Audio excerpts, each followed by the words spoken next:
Millionaire hid from his pregnant wife for 10 years, but when she finally called, he trembled all over. Rebecca Harrington once led an enviable life, wealthy husband, sophisticated soirées, and a sprawling home in the heart of Manhattan. But when her marriage to millionaire magnate Thomas Harrington fell apart, everyone assumed she'd left empty-handed. Even Thomas believed his ex-wife was struggling after their high-profile divorce. That is, until an unexpected reunion brought him face-to-face with the hidden opulence. Rebecca had built all on her own. Old emotions flared, secrets unravelled, and the line between bitterness and longing blurred. As Thomas stood before her lavish estate, he realized that everything he thought he knew about Rebecca and the life she'd been living was about to be turned upside down. Thomas Harrington hailed from old money. His father, Gregory Harrington, built a global chain of luxury hotels, and by the time Thomas was in college, he'd inherited a trust fund that could finance any whim. Tall, suave, and charismatic, he swept into high society gatherings like a seasoned star. People whispered that he was set to double his family fortune with bold ventures. Rebecca Nicholson later, Harrington came from comparatively modest beginnings. She met Thomas at a charity ball where she volunteered for the Books for Kids Foundation. Surrounded by glitzy donors in ball gowns and tuxedos, she looked out of place in her understated blue dress. Yet her serenity, her genuine smile, caught Thomas's attention amidst the sea of artificial glamour. Their courtship was whirlwind. Lavish dinners at Michelin-starred restaurants, weekends in Monaco, midnight walks by Central Park's shimmering lake. Thomas introduced Rebecca to an opulent world she'd only read about in magazines. Despite her amazement, she remained grounded, occasionally surprising Thomas with her refusal to accept extravagant gifts. Their wedding was the culmination of their improbable love story, a grand ceremony at the Harrington family's ancestral mansion. Celebrities, media moguls, and influential politicians filled the marble-floored ballroom. To the outside world, they were a fairy tale couple. Regal photos from the event graced every major gossip column for weeks. But as the confetti settled and they returned from a Caribbean honeymoon, both began to sense an unsettling truth. Real love doesn't hinge on wealth, but on deeper connections that money cannot buy. And the cracks in their fairy tale were already beginning to show. Rebecca initially tried to mold herself into Thomas's high society lifestyle. She accompanied him to black tie charity galas, foreign investors' dinners, and Harrington family gatherings that often felt more like corporate board meetings than cozy get-togethers. Although she carried herself with grace, she sometimes felt lost in a torrent of superficial chatter about hedge funds and inheritance strategies. Thomas didn't notice at first. He was consumed by the demands of the Harrington empire, attending openings of new hotel branches, negotiating major expansions, and hosting lavish events. In his mind, Rebecca was thriving as Miss S. Harrington, the adored hostess for some of Manhattan's most exclusive parties. Meanwhile, behind her warm smiles, a sense of emptiness grew. At times, Rebecca confided in her old friend, Lisa Nguyen, whom she had known since college. Over coffee in a modest cafe far from the glaring city lights, she'd whisper, "I feel like an actress in a role I never auditioned for. Thomas is sweet, but everything in his life is so orchestrated." Lisa would offer comfort, but even she admitted that bridging the gap between two drastically different worlds wasn't easy. An event one evening sealed Rebecca's unease.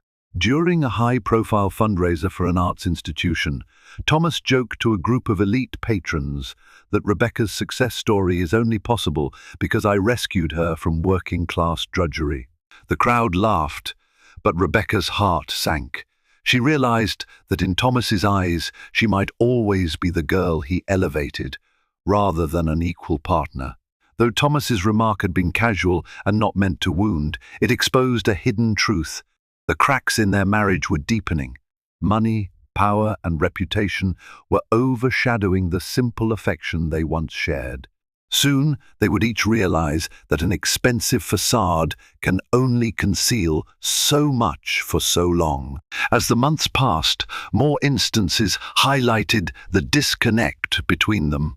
Rebecca longed for simpler weekends, walking hand in hand through museums, sharing homemade meals, or visiting her parents in upstate Albany.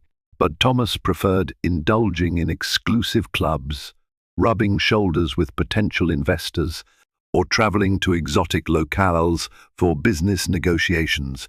Arguments ensued.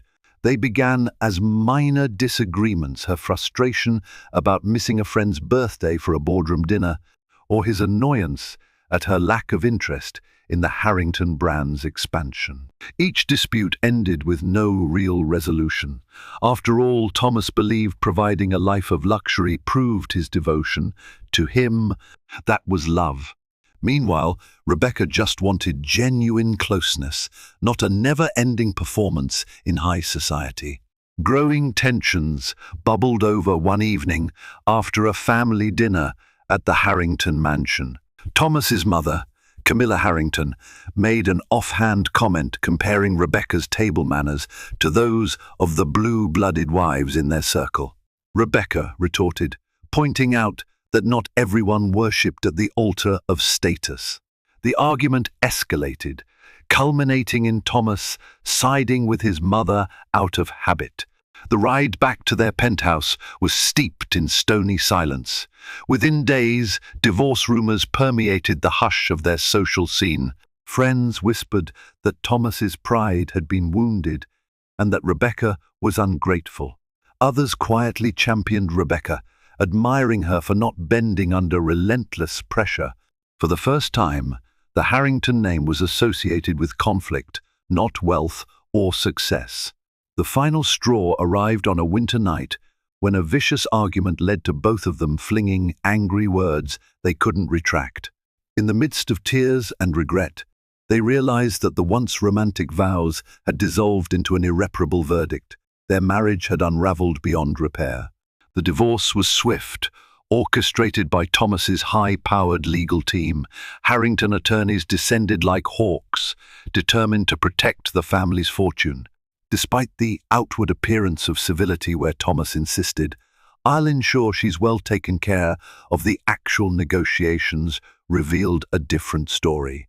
In private, Rebecca faced a barrage of stifling demands. The Harrington lawyers implied that she had no rightful claim to major assets. They proposed a meager settlement compared to the scale of the Harrington wealth.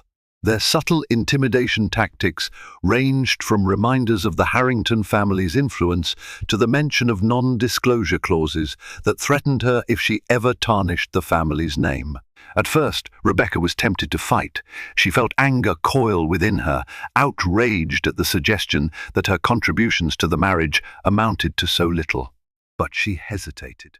Engaging in a lengthy court battle promised endless headlines in gossip rags and a drawn-out emotional toll.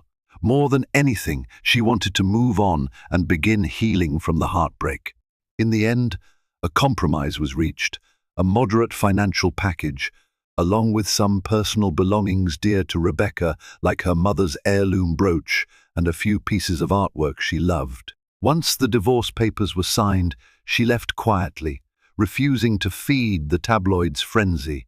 Thomas, for his part, believed he had been fair, even generous, though a faint guilt flickered somewhere beneath his outward composure. Overnight, Rebecca vanished from the social circles she once flitted through, stepping out of the Harrington shadow. She took her personal check, a fraction of what the media assumed she'd walk away with, and faded from Manhattan's high society scene, leaving onlookers to assume she was struggling, perhaps even ruined. No one, including Thomas, bothered to question the truth of that assumption. With the divorce settlement in her bank account, Rebecca faced a future she both dreaded and welcomed. The check might have been modest in the Harrington universe, but it provided a temporary cushion. More importantly, it gave her autonomy. She contemplated leaving New York entirely, heading to Europe, or returning to Albany to be near her parents. But a quiet resolve emerged. She would build a new life on her own terms, within a realm that none of the Harrington clan could taint. She rented a small studio apartment in Brooklyn, a far cry from the posh penthouse she once shared with Thomas. However, the place had a charm that made her feel safe. Simple and cozy, it allowed her the space to recollect her thoughts. She found solace walking through local farmers' markets, reading in hidden cafes, and exploring art galleries whenever she needed inspiration. Determined to bury the heartbreak, Rebecca channeled her energy into a freelance project, a small-scale interior design consultancy, something she'd always dreamed of pursuing. Before her marriage, she'd studied design part-time and often decorated her friends' apartments. Now, freed from the Harrington name, she was free to develop her own brand. She built a portfolio, reached out to old acquaintances, and slowly found her first clients among middle-class families renovating lofts or new graduates decorating micro-studios. Yet, behind her quiet independence, an ember of pain still glowed. Sometimes she'd catch herself glancing at old photos, her wedding day, a radiant smile on her face, or a holiday snap from a yacht trip Thomas organized. Late at night, regret whispered, maybe we could have tried harder. But every morning, the memory of those final arguments reminded her that letting go had been her only chance at peace. Nothing about her new life was easy, but at least it was hers. Little did she know how drastically her fortunes were about to evolve, or how the narrative of poor, struggling ex-wife would soon turn on its head. Several months into her freelance design venture, Rebecca received a call from Samantha Evans, a socialite turned philanthropist she'd once met at a Harrington gala. Samantha's voice sounded unexpectedly warm. "I heard you've been branching into interior design," she said. "I have a project that might interest you." Curious, Rebecca agreed to meet Samantha at a nearly completed brownstone in Chelsea. The property boasted crisp lines, large bay windows, and a blank canvas interior. Samantha, newly remarried to a tech entrepreneur, planned to open the space as a transitional housing project for young women leaving difficult home situations. The budget for decor, while not extravagant, offered creative freedom. As they toured the space, Samantha confided, "I never liked how the Harrington Circle treated you. I saw how they dismissed your ideas and overshadowed your talents. I've always admired your sense of style. That's why I want you to design this place, to give you a chance to shine." Tears of gratitude welled in Rebecca's eyes. She recognized Samantha's empathy was genuine, not just superficial pity. Buoyed by this new ally, she dived into the project with vigor. She sketched out concepts that balanced comfort and modern aesthetics, scoured local artisans for custom furnishings, and oversaw the final touches. While she was meticulous, she also poured her heart into making it feel like a welcoming haven. The collaboration proved a success. Samantha praised Rebecca's work to everyone in her network, leading to multiple new projects. Soon, a trickle of clients became a steady stream, each contract fueling Rebecca's ambitions. With each completed design, her confidence soared. Little did she know that these early triumphs were merely stepping stones toward an opportunity far greater than she ever dared to imagine, and that somewhere, well beyond her line of sight, destiny was weaving an unexpected turn in her life story. While Rebecca built her reputation quietly, the rumor mill in Manhattan's elite circles continued to churn. A few socialites whispered that Rebecca Nicholson Harrington had sunk into obscurity or was barely making ends meet. Gossip columns occasionally mentioned her in passing, describing her as the ex-wife who walked away from millions. Even Thomas himself, when asked about her, hinted that she'd lost out by rejecting a comfortable post-divorce arrangement. Their circle smugly concluded that she must be scraping by. Yet, behind the scenes, A different narrative was unfolding. Word of Rebecca's successful design work trickled through more philanthropic channels, rarely intersecting with the Harrington empire. Samantha Evans introduced her to a few well-connected donors, praising her creative flair and resourcefulness. One of these donors, the respected investor Jonathan Maxwell, was so impressed he commissioned Rebecca to revamp a newly purchased boutique hotel on the outskirts of the city. Jonathan's project was a turning point. The old hotel, a historic building from the 1920s, needed a delicate blend of restoration and modernization. Inspired by the building's Art Deco features, Rebecca poured herself into the design, discovering a passion for melding vintage accents with contemporary comforts. As she progressed, Jonathan recognized her potential, entrusting her with bigger decisions, from hand-picking materials to consulting on marketing aspects. Quietly but steadily, the hotel renovation transformed from a mere contract to a collaborative partnership. Impressed by her business acumen and eye for detail, Jonathan offered her a stake in the venture. "You're making this place what it is," he said. "I'd be a fool not to bring you on board for the long term." Stunned but thrilled, Rebecca agreed. She became not just an interior designer, but part owner of a soon-to-be upscale boutique hotel. Even as her professional life soared, the rest of Manhattan remained oblivious. The whispers still pegged her as struggling, completely unaware that she was laying the groundwork for a life more opulent than even her time with Thomas had offered. About a year after her divorce, Rebecca found herself with a rare, free evening. She decided to attend a small charity art auction in the East Village, partly for enjoyment and partly to find unique pieces for Jonathan's boutique hotel. To her surprise, the event was well attended by a broad mix of art enthusiasts, celebrities, and local patrons. Rebecca had just placed a bid on a set of hand-painted botanical prints when she heard a familiar voice behind her. Turning, she found herself face to face with none other than Lisa Nguyen, her old college friend who'd been her sounding board through the final days of her marriage. Lisa enveloped Rebecca in a warm hug. "My goodness, you look radiant," she exclaimed. "I've been meaning to call you. How are things?" Over a quick glass of wine at the auction's makeshift lounge, they caught up. Lisa listened, astonished, as Rebecca recounted her design ventures and the near completion of the boutique hotel renovation. "So, you're doing brilliantly?" Lisa asked with a grin. "Everyone in the old circle thinks you're penniless and miserable." Rebecca shrugged, a flicker of amusement on her face. "I've been told as much. Let them think whatever they want." She explained that she preferred the anonymity it allowed her to focus on her projects without unwarranted scrutiny. They parted ways, promising to stay in closer touch. As Rebecca left the auction with a bag of newly acquired prints, a strange sense of satisfaction filled her. She realized she no longer needed high society approval. She was forging her own path, and soon that path would lead to a moment of reckoning for those who believed they knew her fate, Thomas most of all.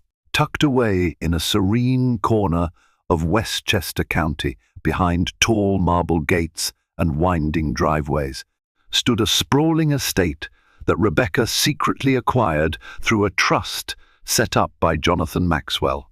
The property, once belonging to a reclusive heiress, featured classic stone architecture reminiscent of Europe's stately manners, complete with manicured gardens, a reflecting pool, and an ivy-draped veranda.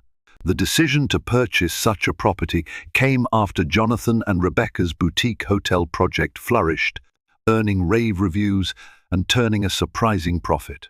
Jonathan recognized that Rebecca not only possessed an artistic touch, but also an innate business sense. Their partnership extended beyond the single venture.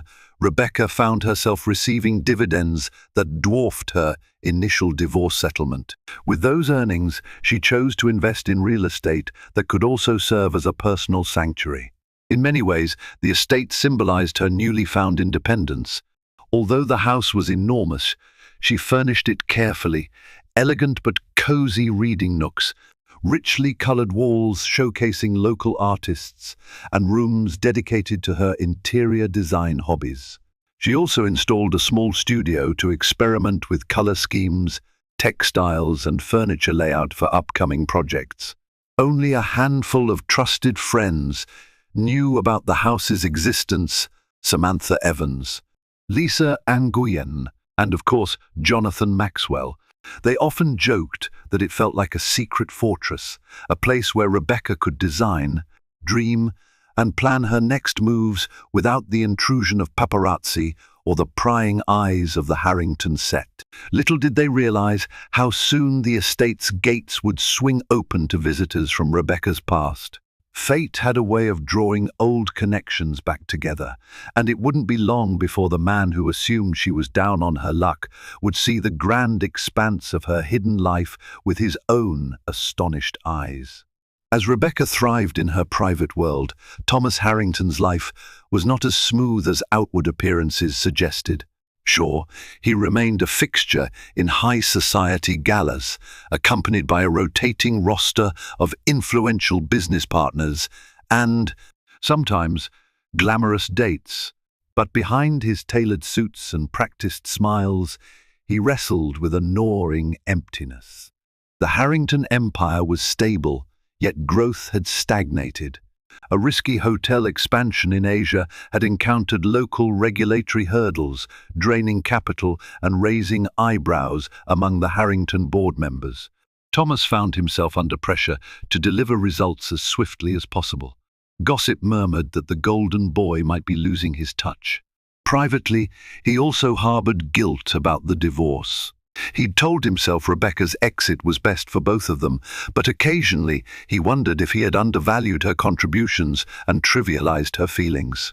Once, after a sleepless night, he looked through old photos on his phone, Rebecca's gentle laughter at a vineyard, the two of them beaming on their honeymoon. The sense of loss struck him harder than he cared to admit. Publicly, however, he maintained a narrative that she was the one who walked away, presumably struggling after leaving the protection of the Harrington name.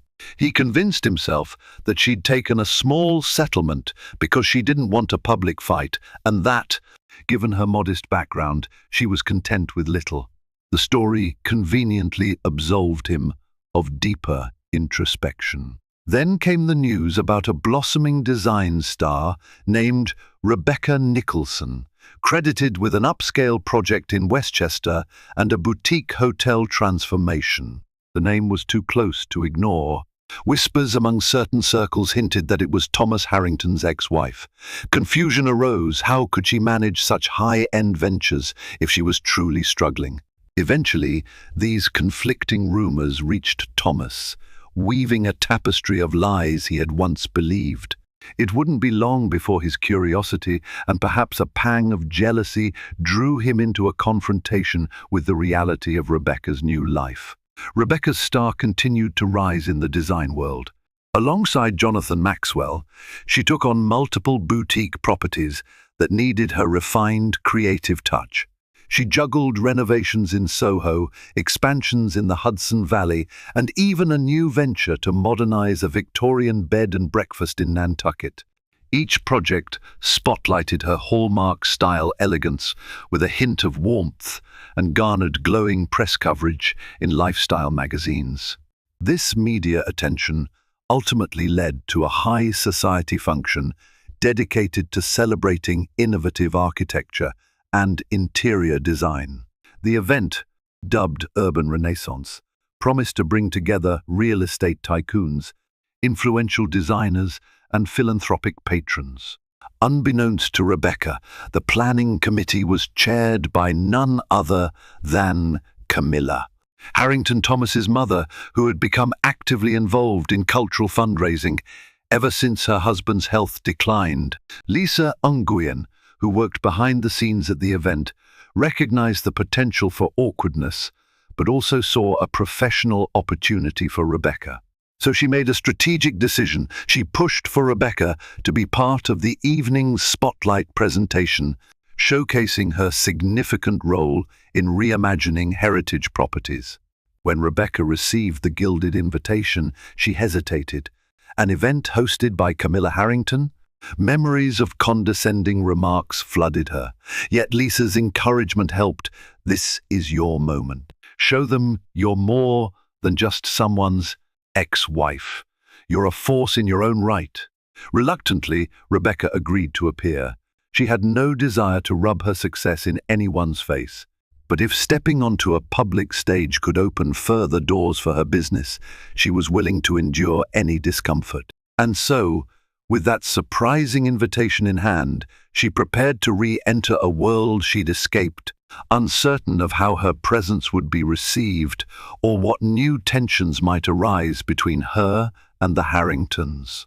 Word of Rebecca's upcoming participation in the Urban Renaissance event spread swiftly, eventually reaching Thomas through a business acquaintance who remarked offhand, "You must be proud that your ex-wife is earning such acclaim." Thomas, taken aback, asked for details. The acquaintance mentioned her name in connection with Jonathan Maxwell's real estate transformations, projects rumored to be quite profitable. Intrigued and perhaps unsettled, Thomas delved into a quiet investigation.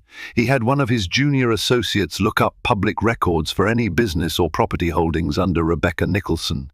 To his surprise, he found a limited liability corporation linked to Maxwell Investments and discovered references to the Westchester estate.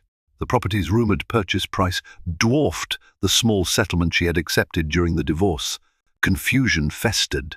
Could she truly afford such a place? Something didn't add up. Fueled by curiosity and perhaps a twinge of wounded pride, Thomas decided to attend the Urban Renaissance event. He reasoned it was an opportunity to explore new alliances, but inwardly he knew it was about seeing Rebecca.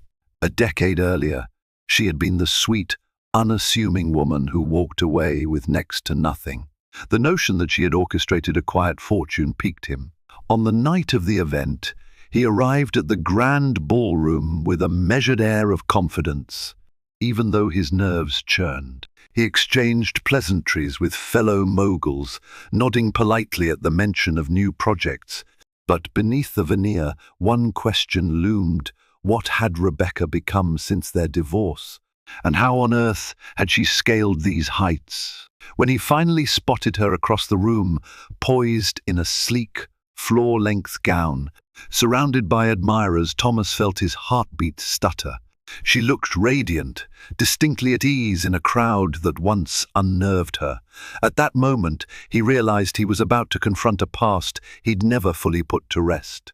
Rebecca had just concluded her talk on sustainable design strategies, a small audience applauding her fresh insights. When Thomas approached, she felt his presence before she saw him. A subtle hush fell over the group, and turning, she found those familiar grey eyes scanning her face.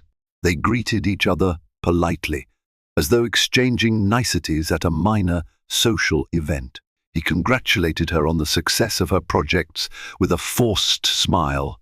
She responded, voice calm, "Thank you, Thomas. It's been an interesting journey." No trace of bitterness, only a measured civility. As the crowd dispersed, he maneuvered closer. Quietly, he ventured, "I had no idea you were working with Jonathan Maxwell. The articles I've seen, they're impressive." His words stumbled slightly.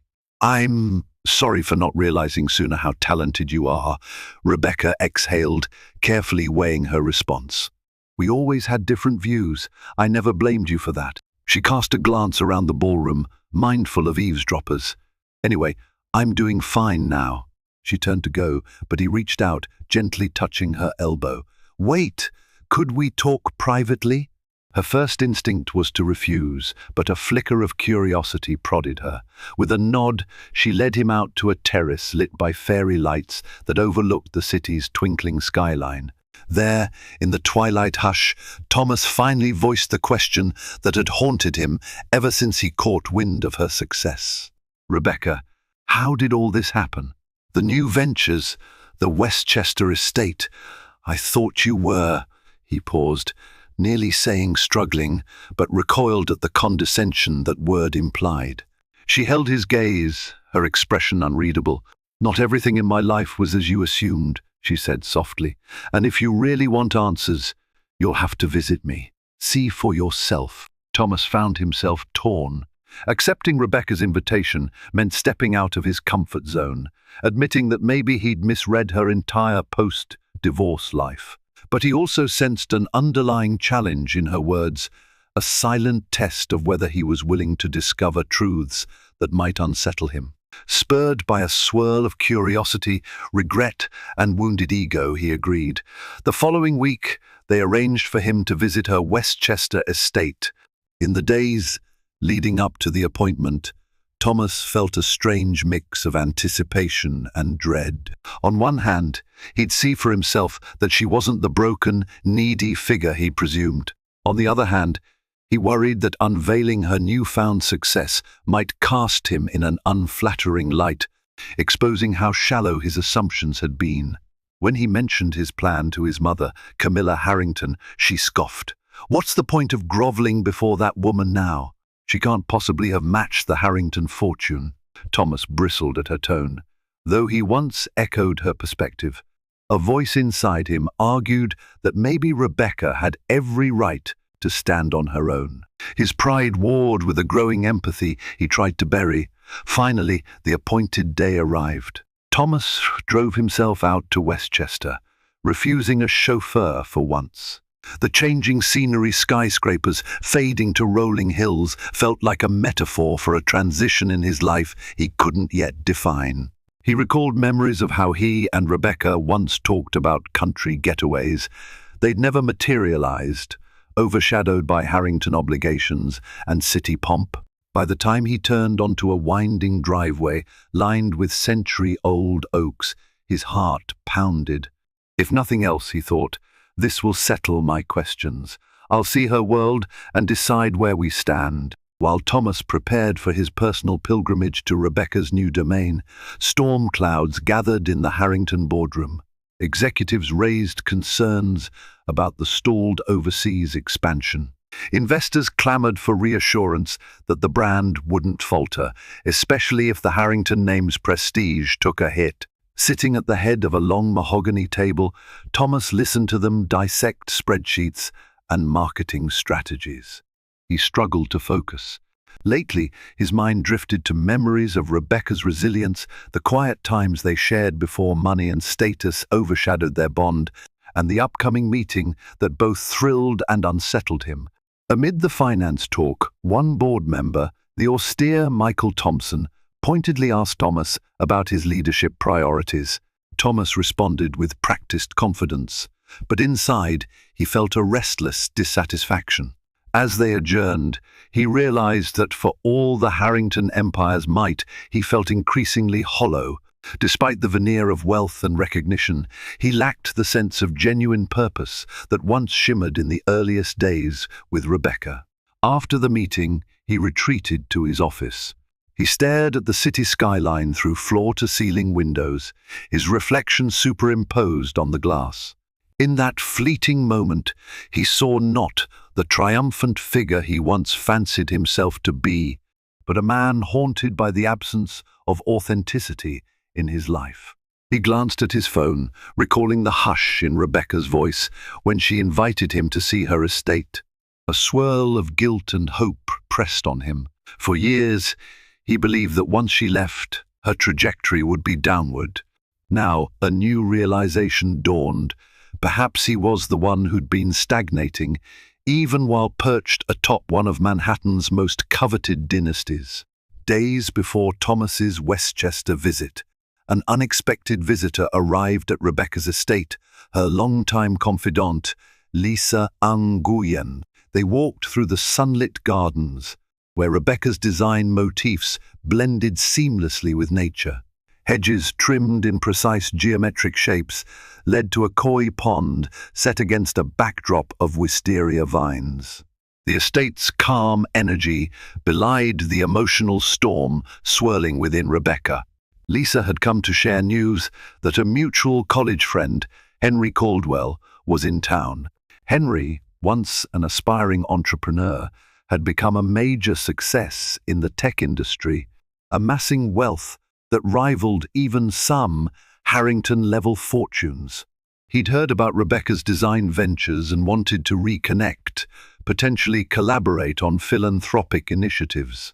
Though excited at Henry's success, Rebecca confessed her worries about Thomas's impending visit.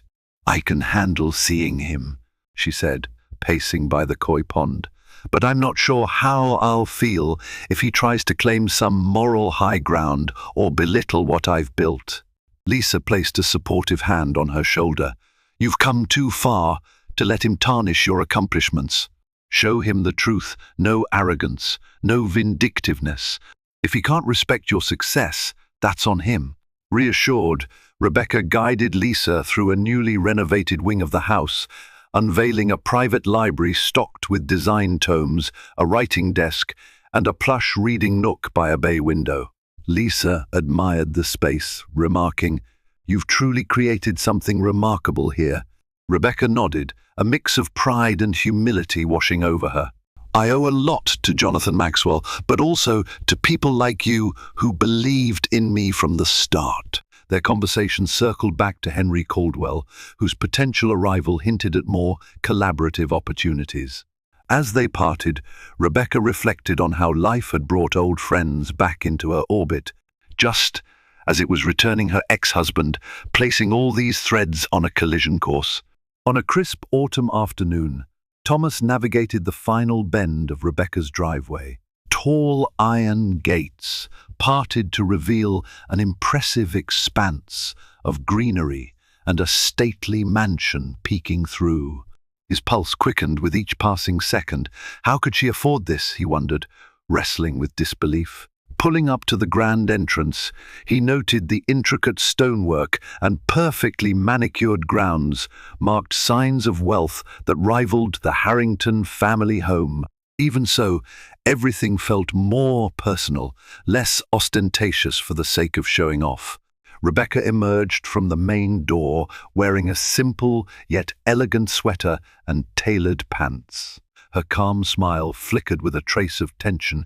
She guided him inside without preamble, leading him through a spacious foyer adorned with tasteful artwork. The faint scent of lilies wafted in the air, courtesy of a centerpiece arrangement on a marble table. As she walked, Thomas observed a swirl of emotions tugging at him. He felt awe at the understated grandeur, confusion over how she'd acquired such means, and guilt for the assumptions he'd harbored. At one point, they passed a row of photographs depicting various design projects, Rebecca's name boldly credited. Realizing her achievements extended far beyond a post-divorce fling with a new lifestyle, a pang of remorse made his chest tighten. They arrived in a drawing room with tall windows overlooking a serene courtyard. Rebecca gestured for Thomas to sit. He complied, swallowing hard. Did I misjudge her all this time? The question pounded in his mind. For the first time since the divorce, he sensed an urgent desire to atone for the ways he might have underestimated and even wronged his ex-wife. Settling into plush armchairs, the ex-spouses faced each other across a polished coffee table. Rebecca offered Thomas tea, a small courtesy reminiscent of simpler days. The steam curling from the porcelain cups provided the only warmth in the otherwise tense air. Thomas cleared his throat. "I don't know where to start," he said quietly, setting his tea down almost immediately. "I'd always assumed you left the marriage with very little. Yet, it's obvious you've built something extraordinary. I'm sorry if I ever implied you couldn't manage on your own." Rebecca studied him for a long moment, recalling the arrogance he once displayed, but she saw genuine regret in his eyes. "I appreciate that," she replied. "I never sought revenge or tried to flaunt my success. I just wanted to live on my own terms." A companionable silence stretched. Tentatively, Thomas asked about the origin of her fortune. Rebecca spoke briefly about her collaboration with Jonathan Maxwell, her design firm's growth, and the shrewd investments that followed. He listened intently, nodding as puzzle pieces fell into place. The woman he once believed was unsophisticated had outmaneuvered even the staid Harrington family in business acumen. In a surprising twist, the conversation turned to the boutique hotel Thomas planned to open in Europe. Struggling with local regulatory hurdles, he faced potential losses. On impulse, he asked if she'd offer any consulting insight purely from a design perspective or even from a vantage point of forging alliances with philanthropic organizations. Rebecca blinked at the request. Could they truly collaborate after so much history? But a part of her recognized they'd both changed. Maybe, she said, voice cautious. If it benefits the project and if we maintain professional boundaries, thus an unlikely alliance was born. The once divided couple might find themselves working side by side, forging a new chapter neither had seen coming. The news of Thomas and Rebecca's potential collaboration rippled through their social circles. Camilla Harrington, upon hearing that her son had met with his ex-wife, bristled. She summoned Thomas to the family mansion, determined to set him straight. Over dinner in a chandelier-lit dining room, she grilled him about his intentions, her tone dripping with disapproval.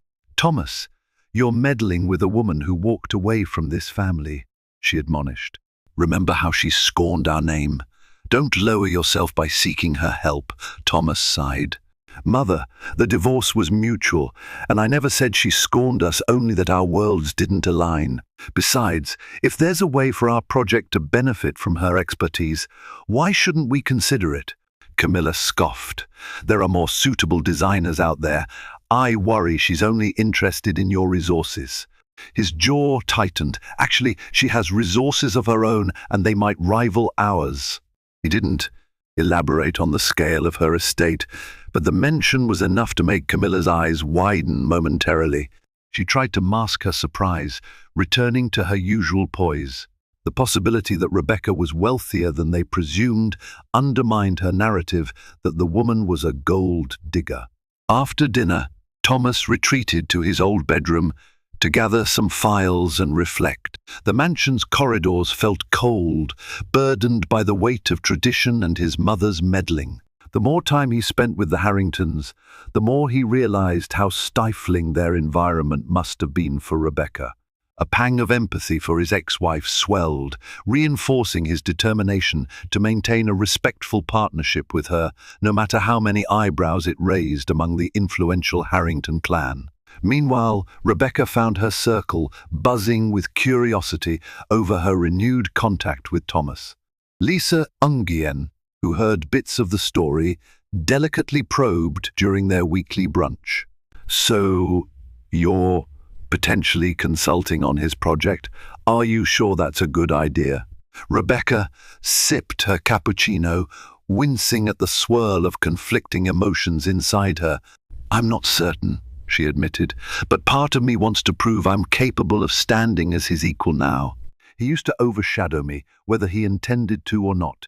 "That's a fair motivation," Lisa replied gently, "but be cautious. You don't want old wounds reopening, especially if the Harrington family resents you." Rebecca nodded. She was well aware that forging a partnership with Thomas might reignite tensions with Camilla or others from that circle. Yet she felt a sense of calm in charting her own course this time. No illusions, no subservience. If the collaboration advanced, she would set clear boundaries. If Thomas or his mother tried to patronize her, she would walk away. Around the same time, Jonathan Maxwell caught wind of the potential alliance. Concerned for her emotional well-being, he phoned her. "Rebecca, you've soared since the divorce. Don't let anything weigh you down. If you need a second opinion on any deals with the Harrington Group, I'm here." She reassured him that she wouldn't make hasty choices.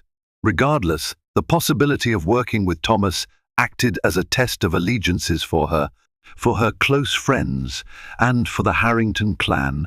Each step forward threatened to unravel carefully maintained illusions and reveal the true measure of loyalties in their complicated world. Thomas found himself visiting Rebecca's estate with increasing frequency initially to discuss design proposals for his European hotel, but gradually it evolved into unexpected moments of personal candor. Their meetings took place in her bright, airy library or strolling across the estate gardens. Each time, he discovered new facets of the life she had built. One afternoon, after hours spent poring over architectural sketches, they paused for tea on the veranda. Watching sunlight dance on a nearby fountain, Thomas confided in a low voice, "My father's health is failing. He was always the strong figure in the family, the one I admired. Now, I'm not sure how to handle the empire alone." Rebecca studied the sorrow in his gaze. She remembered how Gregory Harrington used to speak passionately about philanthropic endeavors, disappointed whenever Thomas seemed more interested in quick expansions. "He was proud of you, she offered gently. "He always said you had the business acumen to modernize the empire." Thomas managed a wan smile. "I wish I could believe that. Lately, I feel I've accomplished nothing meaningful, just expansions and acquisitions." The confession hung in the air, revealing a vulnerability she'd rarely seen in him. She placed a sympathetic hand on his. "It's not too late to find meaning. Look at me, I had to lose everything to realize what I truly wanted."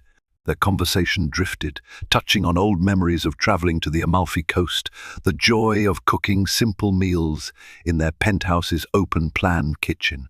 Thomas eventually exhaled a shaky breath.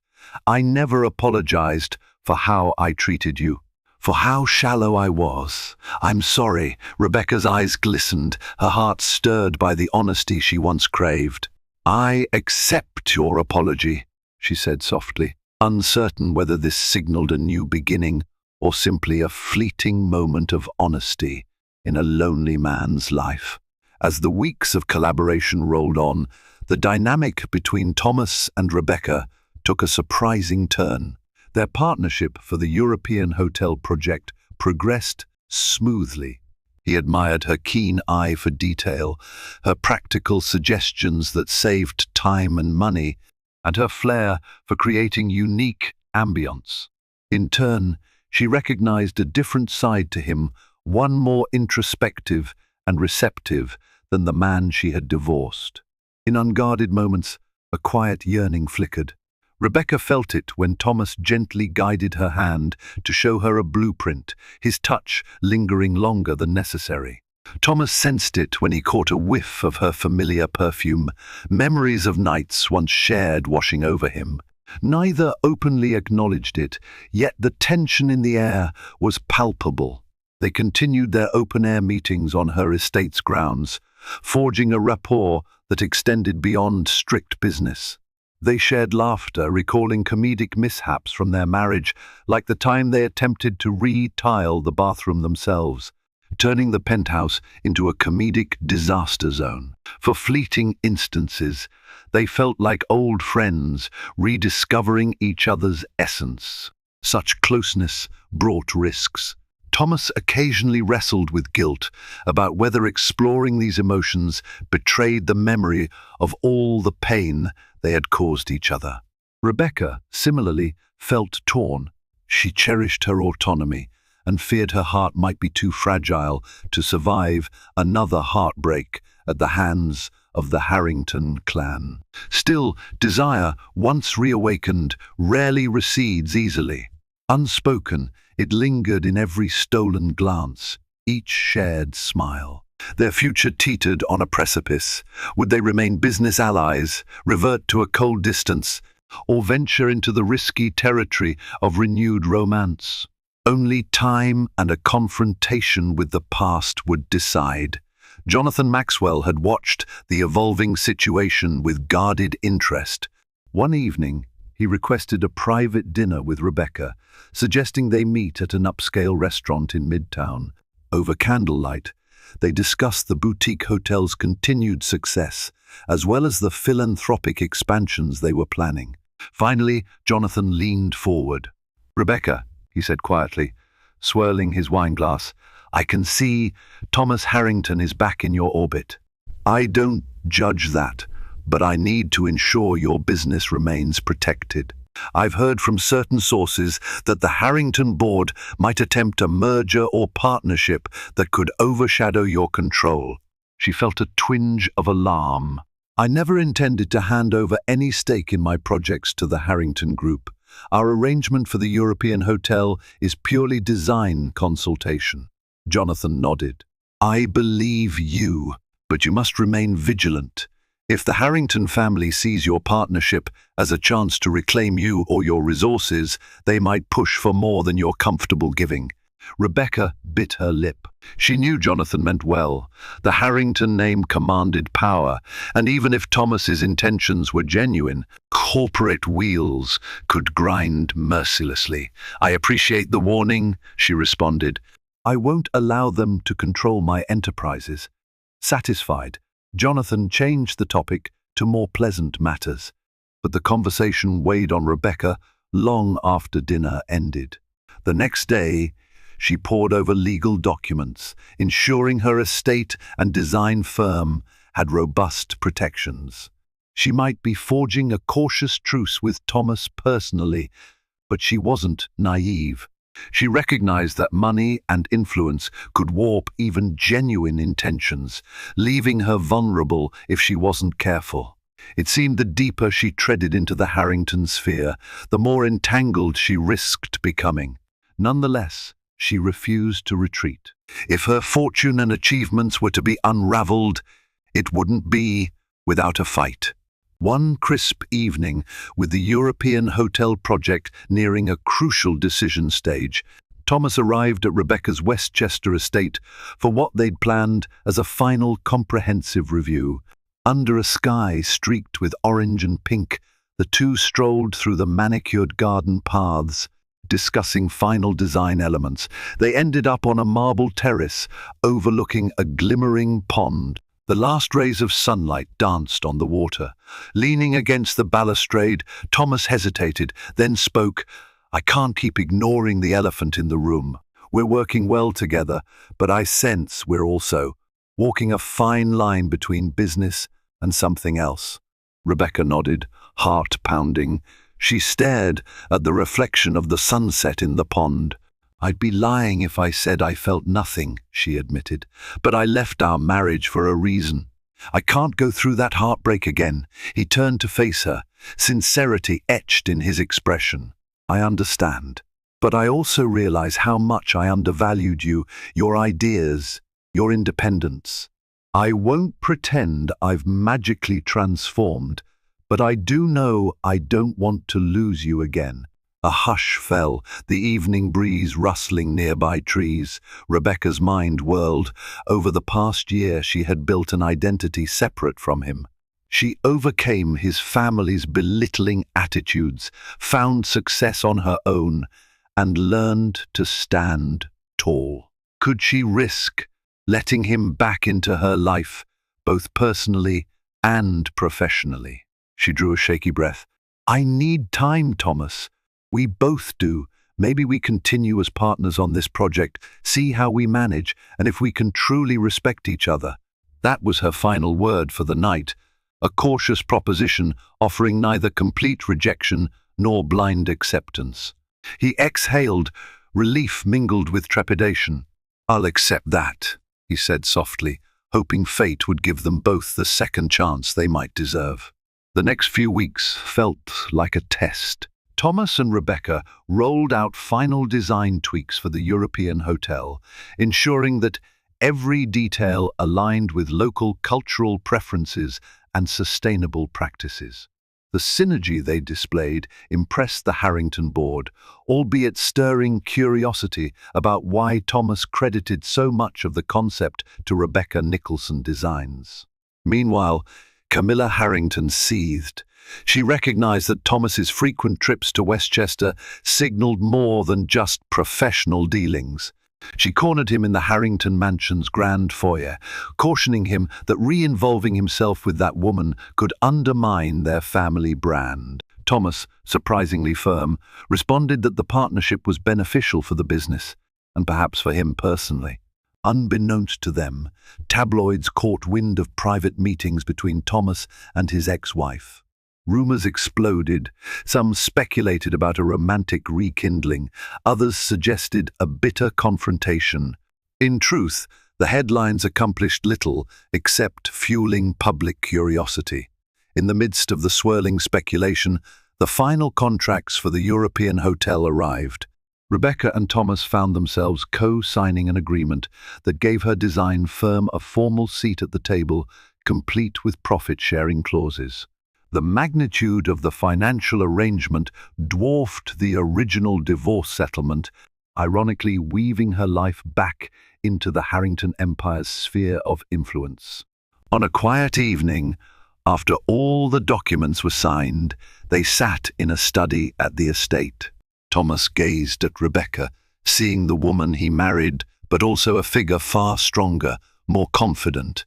She noted the uncertainty in his eyes, aware that his internal battles continued. Neither said a word, but the moment glowed with a fragile sense of redemption. Or was it merely the calm before an oncoming storm? The stage was set for a culminating decision, whether they'd find a new equilibrium or revert to the patterns that once shattered them.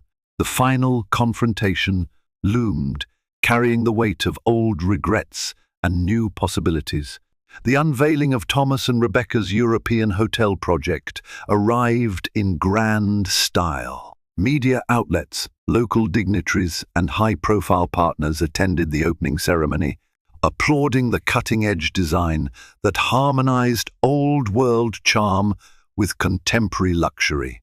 For the first time in years, Thomas and Rebecca stood together on a public stage, albeit more as collaborators than as a couple.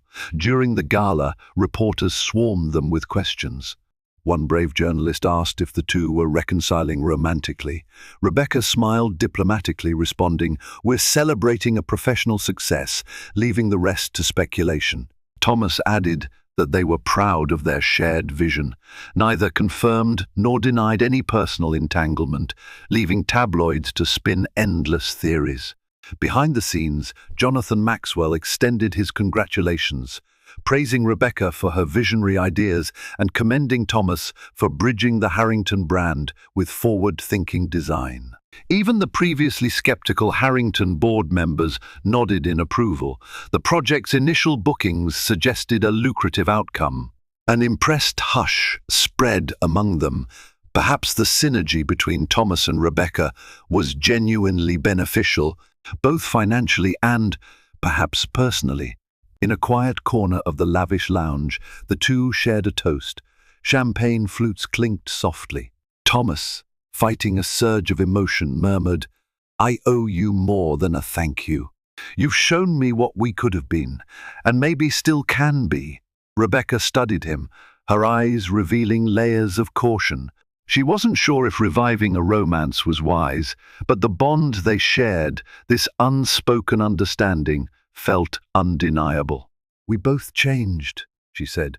"We can't just pretend the past never happened." "But I believe in second chances, if they're earned." He nodded gravely, acknowledging the mountain of trust he'd need to rebuild. The memory of how he once dismissed her talents, the painful divorce those scars couldn't vanish overnight. Yet her presence now felt less like a reminder of failure and more like a symbol of growth, both for him and for her. As the gala ended and the lights dimmed, Thomas escorted Rebecca out of the venue. Paparazzi snapped photos from a distance, capturing the fleeting moment they walked side by side. She paused at her car, turning to offer him a soft smile. "I'm leaving tomorrow for the Westchester estate. You're welcome to visit any time, but only if you come as an equal, not as Harrington heir expecting me to yield." He took her hand, a tremor of sincerity passing through him. "I'd want nothing less," he replied. And so they parted, stepping into the next phase of their lives. What began as an assumption about a struggling ex-wife concluded with the shocking revelation of her success and the potential for redefined love. For all their fraught history, they both sensed that a new chapter awaited, one forged by respect and a mutual acceptance of the people they had become. Only time would reveal whether this fresh start would yield the happiness that once eluded them. But for now, hope shimmered on the horizon. Thank you for joining us on this emotional journey of broken vows, hidden resilience, and surprising reunions. Rebecca and Thomas Harrington's story proves that assumptions can be dangerously deceptive and that one person's rags might secretly mask remarkable riches. Through heartbreak and rediscovery, they both learned the importance of genuine self-worth and realized that true redemption often requires an unflinching look at one's own failings.